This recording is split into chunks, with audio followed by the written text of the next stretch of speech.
Le mouvement Kodiak, principalement, au début, le mouvement, c'est vraiment pour le secondaire.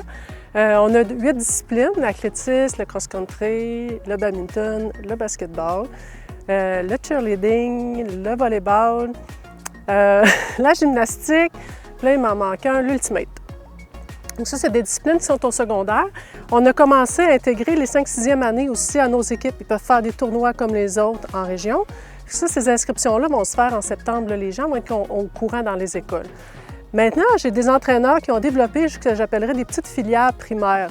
Eux autres, ils ont développé ça même pour les premières années. Même, je dirais, en gymnastique, on commence à 3-4 ans, les bouts de chou.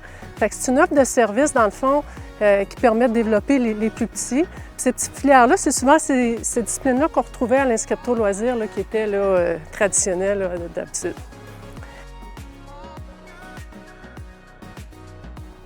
L'ultimate, c'est un beau sport qui a été développé là, depuis quelques années qu'on pratique à Amos et maintenant on a cette petite académie-là qui est formée. C'est vraiment un sport qui se joue mixte, garçons et filles ensemble, donc c'est assez exceptionnel.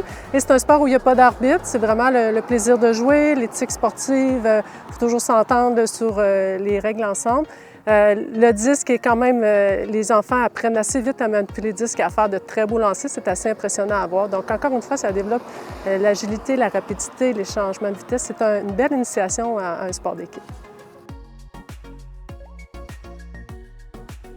Pour l'Ultimate Frisbee, encore une fois, on peut visiter le site du mouvement Kodiak. C'est là que va se faire l'inscription. Samedi 31 août, on ouvre les inscriptions à 9 h jusqu'à midi.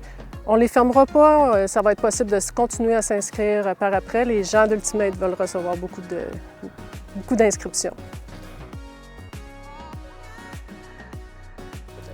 Ça devrait commencer à la mi-septembre, puis ça se poursuit jusqu'en mars-avril.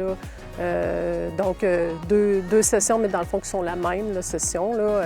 Fait que les gens s'inscrivent dans le fond pour l'année. Encore une fois, par contre, si quelqu'un vient d'apprendre ça en janvier et qu'il y a un ami qui joue, c'est possible de s'inscrire un petit peu plus tard quand même. Je vous invite à visiter le site web du mouvement Kodiak ou bien aussi d'être au fait de la page Facebook du mouvement Kodiak. C'est possible de s'informer directement à ces deux endroits-là avec les responsables. Donc, si vous êtes sur ces pages, vous allez être sûr d'avoir l'information.